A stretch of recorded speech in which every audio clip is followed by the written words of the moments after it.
Hello friends, எல்லோரும் எப்படி இருக்கீங்க?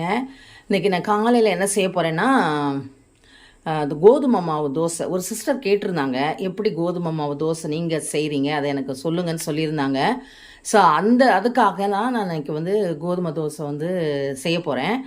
எப்படி செய்ய போகிறேன் அப்படின்றத உங்கள்கிட்ட நான் சொல்கிறேன். கோதுமை மாவு 1 கப் எடுத்திருக்கேன். 1/2 கப்பு வந்து ரவை, 1/2 கப்பு வந்து அரிசி மாவு. இது 3ஐயும் நான் எடுத்து வச்சுருக்கேன். இந்த கப்பு வந்து இதே அளவு தான். அதனால் 1/2 கப் எடுத்து வச்சுருக்கேன். இப்போ வந்து இந்த 3த்தையும் வந்து நம்ம வந்து மிக்சியில் போட்டு முதல்ல வந்து அரைச்சிக்க போகிறோம். அது கூட கொஞ்சம் உப்பு போட்டு அரைச்சி ஒரு 1 மணி நேரம் வச்சுட்டு அதுக்கப்புறம் நம்ம தோசை ஊற்றுறது எப்படின்னு நான் சொல்கிறேன். அதுக்கு ஒரு சட்னி வந்து வெங்காய சட்னி தான் செய்ய போகிறேன். அதுக்கு வெங்காயத்தை எடுத்து வச்சுருக்கேன். இப்போ தான் ஸ்டார்ட் பண்ணணும். இப்போ இதை நான் மிக்சியில் போடுறதுட்டு உங்கள்கிட்ட கலக்கும்போது உங்கள்கிட்ட எப்படி இருக்குன்றதை காமிக்கிறேன். இப்போ பாருங்கள், நம்ம வந்து கோதுமை மாவு, அப்புறம் வந்து ரவை, அரிசி மாவு எடுத்து வச்சுருந்தோம் இல்லையா, அது எல்லாத்தையும் இந்த பெரிய ஜாரில் போட்டிருக்கேன். இப்போ இதில் தேவையான உப்பு போட்டுக்கலாம்.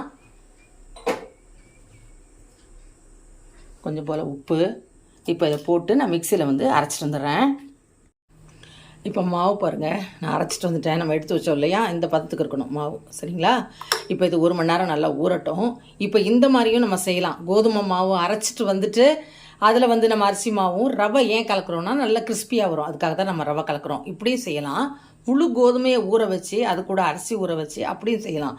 அதாவது 2 விதமாக செய்யலாம். நமக்கு எது சௌரியமோ அப்படி செஞ்சுக்கலாம். டைம் இருக்கும்போது கோதுமையை ஊற வச்சு அதை அரைச்சி அது கூட அரிசியும் ஊற வச்சு அரைச்சி அப்படியும் செய்யலாம், இப்படியும் செய்யலாம். இது வந்து இன்ஸ்டண்ட்டாக செய்கிறது. இதுவும் நல்லாயிருக்கும், அதுவும் நல்லாயிருக்கும். 2 பேத்துக்கும் டிஃப்ரெண்ட்டெல்லாம் ஒன்றும் இருக்காதுங்க.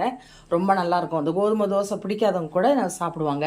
இப்போ இதுக்கு தொட்டுக்க வந்து நல்லா காரசாரமாக அதை தான் நல்லாயிருக்கும். தேங்காய் சட்னி என்னை பொறுத்தவரைக்கு கோதுமை மாவுக்கு வந்து தேங்காய் சட்னி சூட் ஆகாது. ஆனாலும் எங்கள் வீட்டில் எப்படியும் நாங்கள் வந்து தேங்காய் சட்னி அரைச்சி தான் ஆகணும்.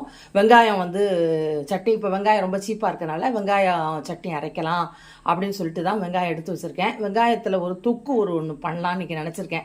இது வந்து சாதத்தில் போட்டு சாப்பிட்றதுக்கு, சப்பாத்திக்கு, தயிர் சாதத்துக்கு, மோர் சாதத்துக்கு, அப்புறம் வந்து ரசத்துக்கு, அப்புறம் வந்து சாம்பார் சாதத்துக்கு எல்லாத்துக்கும் ஆப்டாக இருக்கும். இந்த வெங்காய தொக்கு தான் இன்றைக்கி நான் பண்ண போகிறேன். டாக்டர் வீட்டுக்கு போனோம். ஸோ டாக்டர் வீட்டுக்கு போகிறதுனால ஒர்க் பண்ணுறதுனால அவளுக்கு கொஞ்சம் இந்த மாதிரி செஞ்சு கொடுத்தா கொஞ்சம் காலை நேரத்தில் போட்டு எடுத்துகிட்டு போகிறதுக்கு வசதியாக இருக்குன்றதுக்காக நான் வெங்காய தொக்கு பண்ண போகிறேன். அதையும் நான் எப்படி பண்ணுறேன்றதை உங்கள்கிட்ட ஷேர் பண்ணுறேன். பாருங்கள், கோதுமை தோசை பாருங்கள் என்ன முருகலாக இருக்குன்னு பாருங்கள். நான் சுட்டி வச்சுருக்கேன். எப்படி இருக்கு பார்த்தீங்களா? சூப்பராக வருங்க. நீங்கள் இந்த பாருங்கள், இந்த டைப்பில் நீங்கள் சுட்டிங்கன்னா ரொம்ப நல்லா வரும். நீங்கள் கோதுமை தோசைலேருந்து சொன்னால் தாங்க தெரியும். எப்படி இருக்கு பார்த்தீங்களா? அப்படி வரும். நீங்கள் வந்து கல் வந்து நல்லா சூடாக வச்சுக்கணும். அதே சமயத்தில் மாவை வந்து நல்லா நீங்கள் வந்து வெறுமையாக வந்து இந்த எல்லா மாவையும் போட்டு பாத்திரத்தை போட்டு கலக்கிறத விட நீங்கள் மிக்சியில் கலக்கிட்டு செய்யும்போது ஈவனாக கலக்கும். தண்ணி ஊற்றி நம்ம அரைக்கும் போது நல்ல பதமாக வரும். பாருங்கள் எப்படி பார்த்தீங்களா? இந்த பதம் வரும். அவ்வளோதான், சூப்பராக ஊற்றிக்க பார்த்தீங்களா? அப்புறம் வந்து வெங்காயம் இங்கே வந்து பாருங்கள், வெங்காய சட்னி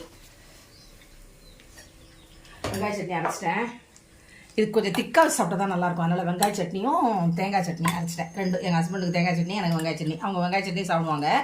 இப்போ இதுதான் அந்த கோதுமை தோசைக்கு கேட்ட சிஸ்டருக்கு நான் வந்து செஞ்சு காமிச்சிருக்கேன். இதே மாதிரி செஞ்சு பாருங்கள், ரொம்ப நல்லா வரும். அடுத்து நான் வந்து ஒரு வெங்காயத்தில் ஒரு தொக்கு பண்ணணும்னு நினச்சிருக்கேன். அந்த பண்ணும்போது உங்ககிட்ட நான் காமிக்கிறேன். அது ரொம்ப நல்லா இருக்கும். அதுவும் ட்ரை பண்ணி பாருங்க. பாருங்க, நான் வெங்காயம் வந்து கட் பண்ணி வச்சிருக்கேன். இந்த கப்புக்கு வந்து சின்ன வெங்காயம் கொஞ்சம் உரிச்சு வச்சிருக்கேன், பெரிய வெங்காயம் கொஞ்சம் வெட்டி வச்சிருக்கேன்.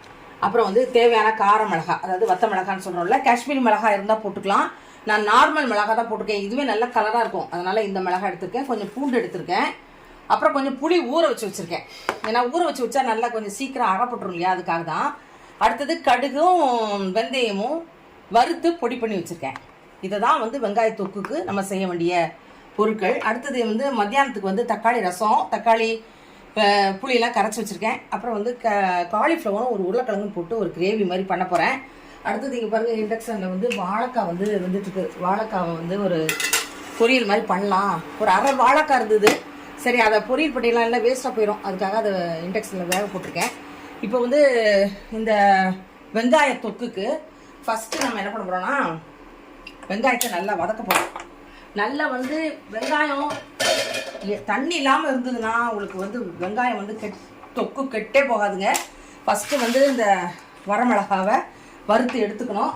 அப்புறம் வந்துட்டு இந்த வெங்காயம் வச்சுருக்கேன் பார்த்தீங்களா, அது இதை வதக்கணும். நல்லா வதக்கிட்டு அரைச்சி நம்ம அப்புறம் தாளிக்கணும். இந்த பூண்டை வந்து தோலெல்லாம் உரிக்க வேண்டாம், அப்படியே நம்ம தட்டி நான் நல்லா தோலெல்லாம் உரித்து வெயிலெல்லாம் காய வச்சு வச்சுருக்கேன்.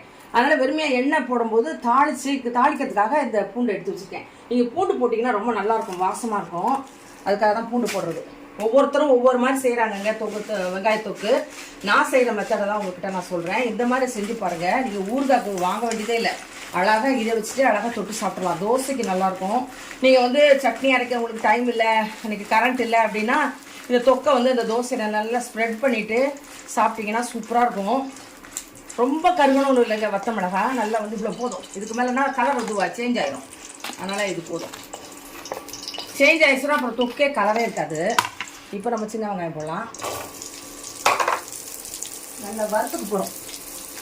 இந்த 2 வெங்காயத்தை நான் வறுத்துட்டு உங்கள்கிட்ட காமிக்கிறேன்.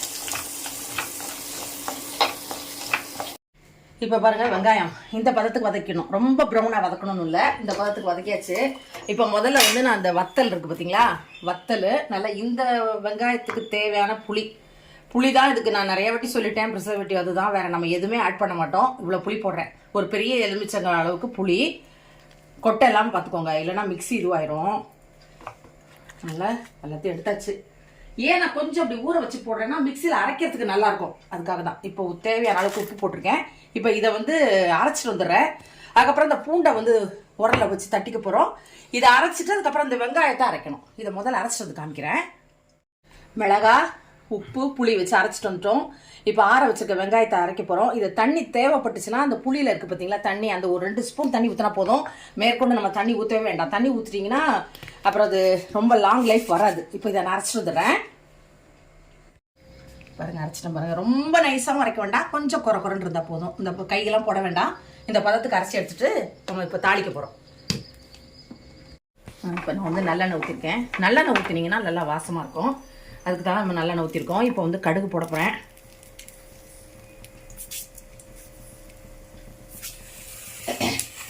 அடுத்தது காஞ்ச மிளகாய் கருவேப்பிலையே நல்லா வாங்கிட்டு வந்து நல்லா கழுவி இப்படி வெளியில் வச்சிட்டிங்கன்னா இந்த கலரில் வந்துடும். இந்த இதை போட்டிங்கன்னா உங்களுக்கு கெட்டு போகாது. பச்சையாக போடக்கூடாது. பச்சையாக போட்டிங்கன்னா அந்த ஈரப்பதம் இருக்கும் இல்லையா, கெட்டு போடுறதுக்கு சான்ஸ் இருக்குது. அதனால நம்ம இந்த மாதிரி காய வச்சு தான் போடணும். போடுறதா இருந்தால் வேண்டாம், கருவேப்பிலை வேண்டாம்னா நீங்கள் நிறுத்திடுங்க, போட வேண்டாம். இப்போ இது நல்லா பொடிக்கிட்டோம். இப்போ நம்ம குறைன்னு அரைச்சி வச்சுக்கோம் பாருங்கள் எப்படி இருக்குது. சின்ன வெங்காயம் ஃபுல்லாகவே போட்டிங்கன்னா நல்லாயிருக்கும், உடம்புக்கும் நல்லது, டேஸ்ட்டும் நல்லாயிருக்கும். நான் இது பாதி அது பாதி போட்டிருக்கேன். இப்போ நம்ம நசுக்கி வச்சுக்கோம் பாருங்கள், பூண்டு நசுக்கி வச்சுக்கோம் பாருங்கள். இந்த பூண்டு அதில் போட்டுறேன்.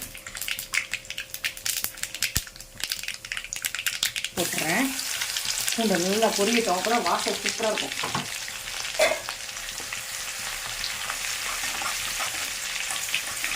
இதில் அப்படி பெருங்காயம் போடும்.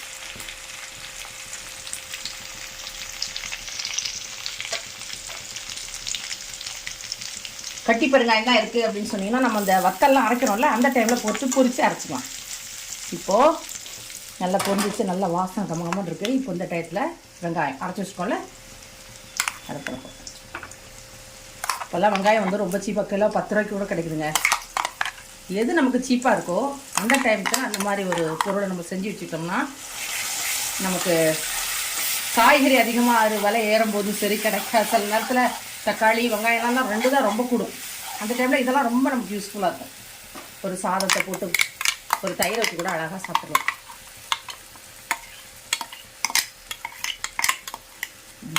இது நல்லா சுருண்டு எண்ணெய் பிரிஞ்சு வந்தபோது உங்களுக்கு நான் எப்படி கலர் எப்படி இருக்குன்றதை காமிக்கிறேன். இப்போ பாருங்கள், கோரத்தில் வந்து பாருங்கள் எண்ணெய் பிரிஞ்சு வந்துச்சு பார்த்தீங்க, இங்கே வருது பாருங்கள். நம்ம ஊற்றின எண்ணெய்லாம் வெளியில் வந்துடும். இந்த டயத்தில் நம்ம வந்து அரைச்சி வச்சுருக்கோம்ல வெந்தயமும் கடுகும், இந்த பொடியை 1 ஸ்பூன் போட போகிறோம். ஏன்னா வந்து குவான்டிட்டி ஜாஸ்தியாக இருக்கிறதுனால இந்த ஸ்பூனுக்கு 3/4 ஸ்பூன் போடுறேன்.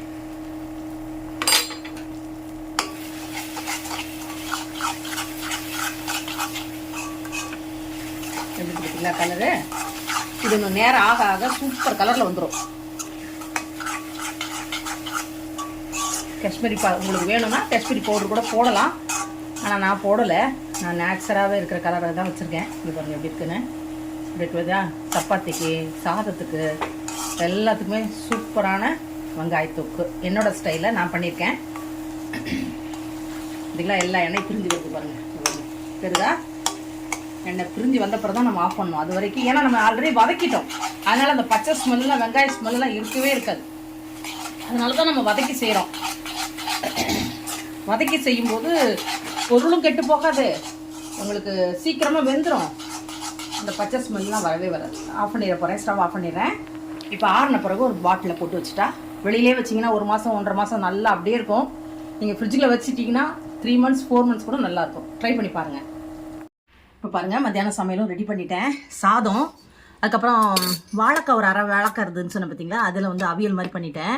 அடுத்தது காலிஃப்ளவர் வந்து கிரேவி பண்ணியிருக்கேன். அடுத்தது தக்காளி ரசம். அப்புறம் காலையில் வந்து வெங்காய சட்னி அரைச்ச பார்த்தீங்களா, அது வந்து தயிர் சாதத்துக்கு சாப்பிட்லான்ட்டு நான் எடுத்து வச்சுருக்கேன். அடுத்தது நேற்று வந்து நான் காரக்குழம்பு வச்சேன், அதில் மீதி இருக்குது, அதையும் வச்சு சாப்பிட போகிறேன்.